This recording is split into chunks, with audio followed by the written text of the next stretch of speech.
رقابت‌های جام قهرمان ولایت بامیان با حضور 9 تیم از این ولایت برگزار شد. در دیدار نهایی این مسابقات تیم‌های امید بامیان و ریاست اقتصاد برابر هم قرار گرفتند که در پایان تیم امید بامیان با نتیجه 3-1 به پیروزی رسید و عنوان قهرمانی این دوره از رقابت‌ها را از آن خود کرد.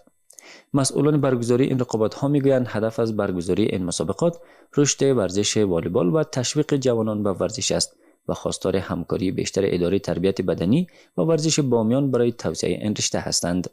در بازی 9 تیم اشتراک کرده بود که کلا تیم‌ها از خود از این بامیان بود، فقط با این تفاوت که 2 نفر میتونستن تیم‌ها از ولایت‌های بیرونی هم برای خودم بیارن و همراهشون یک جا بازی کنه که در مجموع 9 تیم بود. از این 9 تیم 2 تیم در فاینال را یافت که تیم ریاست اقتصاد و تیم امید بامیان بود که در نتیجه تیم امید بامیان برنده بازی شد و جایزه مقام اول هم یک اراده موتورسیکل 150 سی سی 0 کیلومتر بود و جایزه مقام دوم هم مبلغ 10,000 افغانی.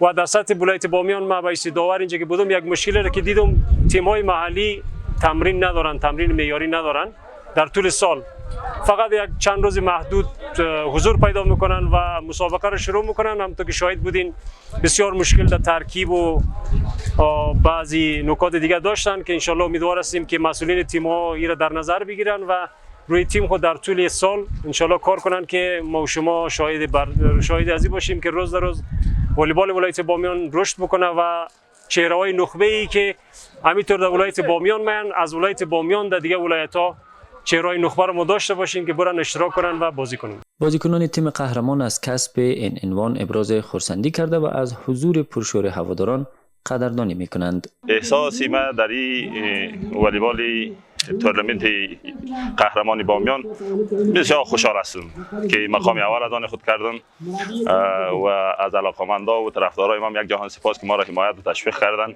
یک جهان تشکر. بازیکن‌های بسیار خوبی داشتن، تیم واقعا عالی بود، خیلی یک فضای آرام راحت بخش و مردم در فضای صلح و آرام